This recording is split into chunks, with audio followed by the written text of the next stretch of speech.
Hey everybody, welcome to Black Spring on your Monday. Now, today I'm coming to you because, for one, by now I'm sure you're feeling you felt more of the either the gaslighting or a bit even the pandemonium beyond the toilet papers, the hand sanitizer being snapped from the counters of restaurants to now we're dealing with a bit of a local lockdowns we're being faced with. For example, I'll bring you our first example. We have lockdowns that are somewhat pending from nation across the nation. We have quite a few. So if you will bear with me, I will bring you the very first sets of lockdowns that we're dealing with. They're coming from coast to coast, beginning with none other than our bookends, New York, the state of New York, New York City, namely, and San Francisco. The first story I'll bring you comes from our very vetted source, the New American. I'd like to thank everybody for joining me here with this segment of Black Spring with Autumn. Now here, if you take a look here with me, you will see that this particular article is entitled, "Your Papers, Please. Statistics Call for Domestic Travel Restrictions in the USA." And this was written by Dennis Barrett. A key essential freedom, and one that is a natural right that may not be restricted by government, is the freedom to associate with who you want when you want. This is the foundation for much of the market economy. As in the market, ideally you get to choose who you buy from and who you sell to. Furthermore, this freedom is the foundation for travel. In other words, you are free to choose to travel to the next town, county, state, or elsewhere to visit friends, family, or do business, or for any other inscrutable purpose you might have, subject only to the requirement that you do not or you not erode someone else's private property rights.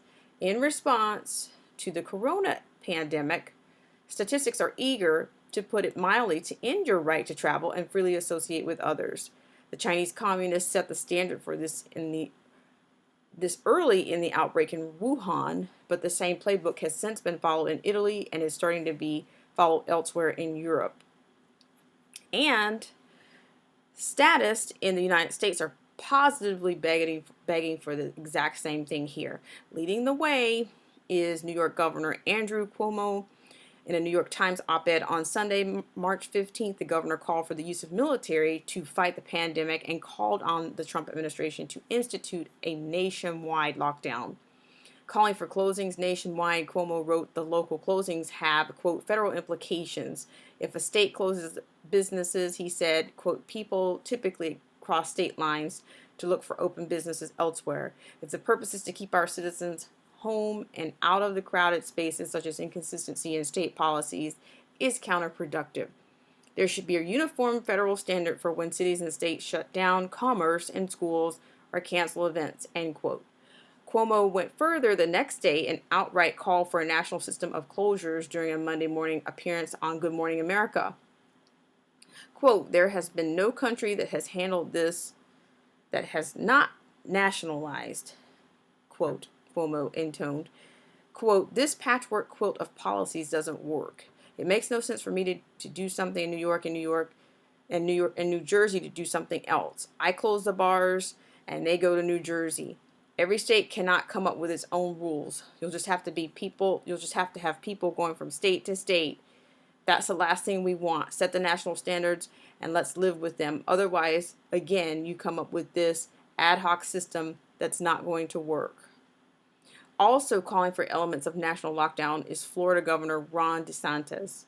Quote, we're seeing cases where people clearly contracted it, pandemic, somewhere else and brought it here, end quote, DeSantis complained, according to Politico. Specifically, DeSantis indicated that he wants the feds to restrict domestic air travel. Quote, I think the administration needs to look at domestic flights from certain areas where you have outbreaks, end quote, he said.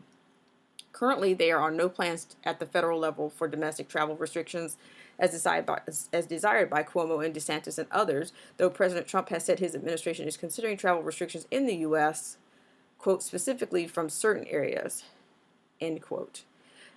Dr. Anthony Fauci, the director of National Institute of Allergy and Infectious Diseases, who has been one of the administration's most visible experts on the evolving pandemic, indicated on March 15th that such restrictions might not be coming.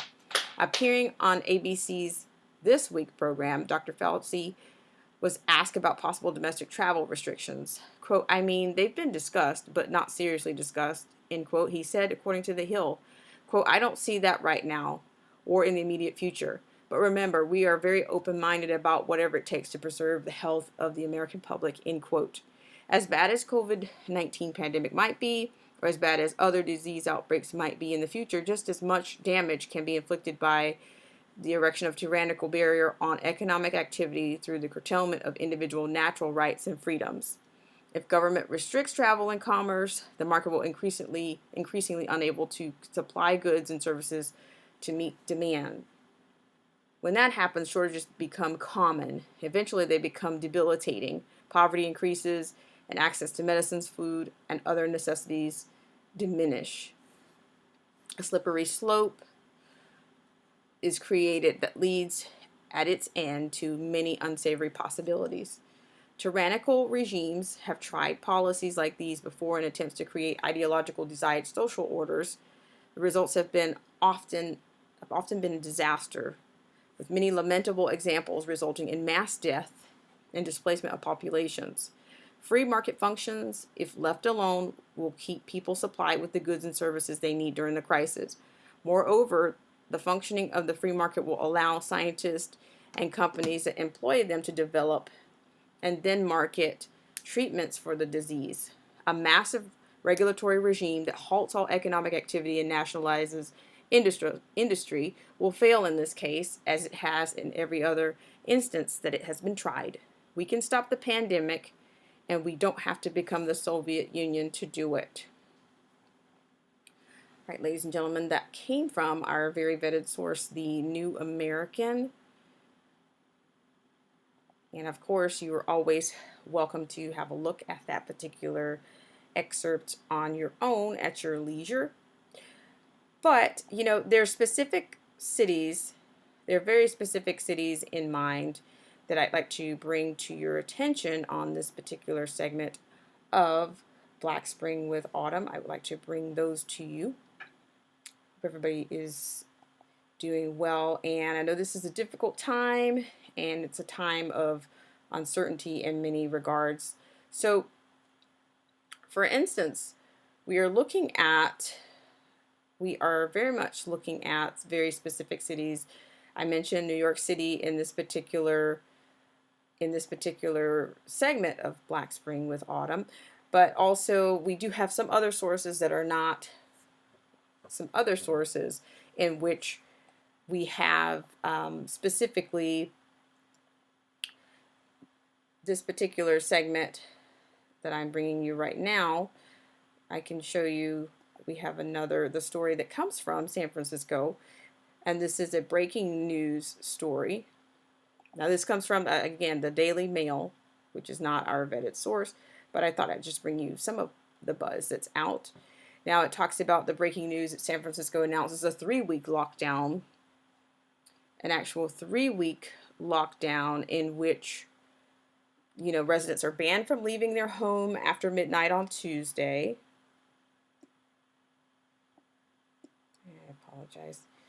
On Tuesday for anything but doctor's visits or grocery shops to fight the pandemic. Okay, so those are the kinds of editorials that are out right now, and in addition to some of the other West Coast measures in terms of bar closures in the state of California, bar closures, restaurant closures, and limiting the number of people in a concentrated, more than 50 people in concentrated areas.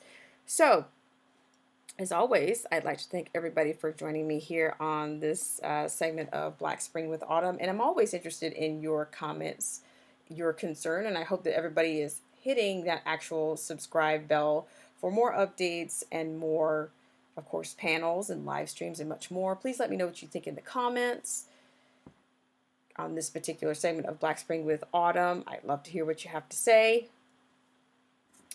And I'll be happy to see you next time on Black Spring with Autumn. Have a great day.